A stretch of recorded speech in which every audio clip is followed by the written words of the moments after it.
Mr. President, why did you change your nuclear plans? Why are you going to be doing more nuclear testing? Thank you very much, everybody. Thank you.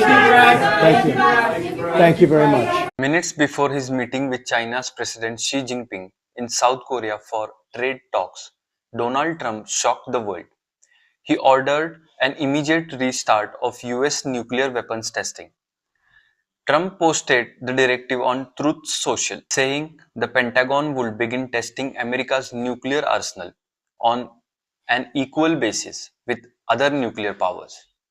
Later, he added that he would welcome denuclearization. But think about the timing here. It doesn't sound accidental or even appropriate.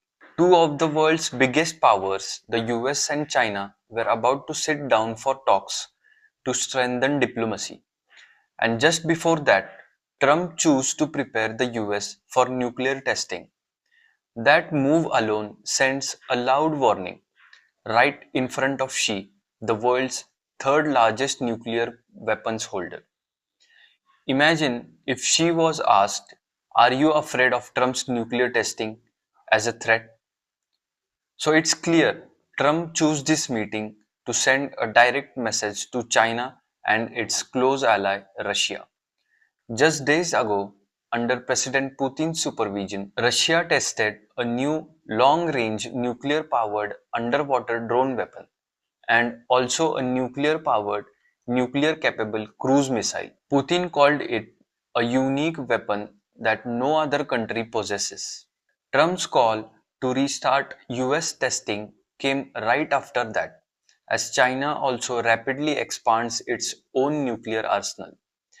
According to the Washington-based Center for Strategic and International Studies, China has doubled its nuclear weapons from about 300 in 2020 to nearly 600 in 2025. The Arms Control Association says the US has around 5,225 warheads and Russia about 5,580. Trump also approved South Korea to build a nuclear-powered submarine, joining a small group of nations that possesses such technology. Trump said, "We have more nuclear weapons than anybody. We don't do testing, we halted it years ago. But with others doing testing, I think it's appropriate we also do."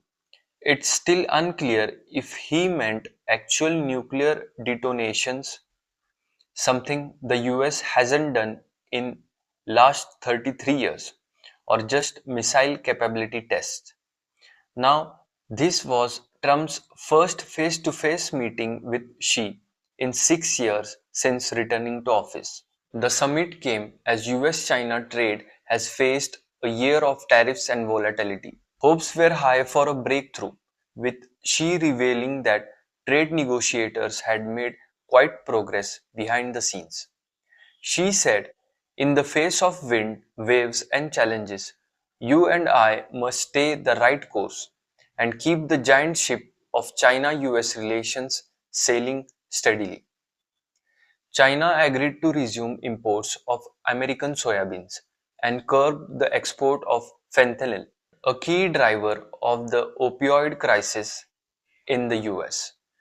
The US in return says China has guaranteed the flow of rare earth minerals used in high-tech manufacturing. Speaking to the reporters abroad, Air Force One, Trump called it a big win. He announced tariffs on Chinese exports will drop from 57 to 47%. But experts argue that even a 30% tariff already kills trade.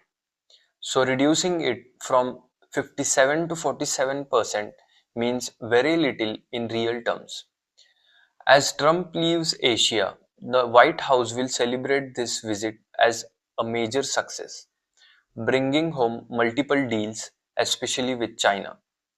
But critics say Trump is just fixing the problems his own trade policies created. US Treasury Secretary Scott Bessent said US-China trade agreement could be signed as soon as next week. This summit wrapped up Trump's week-long tour through East Asia, starting with Malaysia, then Japan, and finally South Korea. For now, This long awaited meeting between Xi and Trump has brought some positive movement, but as long as the Russia Ukraine war continues, relations between the world's biggest powers will remain uncertain. Thank you for watching.